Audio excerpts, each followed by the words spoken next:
tenemos un serio y raro problema, ¿sí? De acuerdo. Cuéntame, linda. ¿Es que un suspiro hará correr? ¿O qué sociable no va a ser? ¿O que prefiere hacer pipí al exterior? O no tendrá en la cabeza que su pelo es de princesa. ¿O que disimula sus virtudes tantas son? ¡Arriba! Requiere una reparación.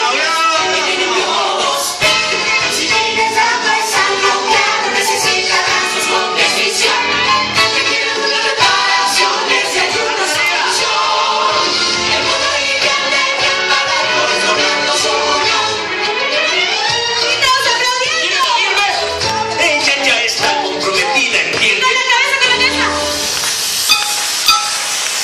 Ella quiere reparaciones. Vamos para abajo. Menor. ¡Abajo! Compromiso no es arranco fijo. Y además no le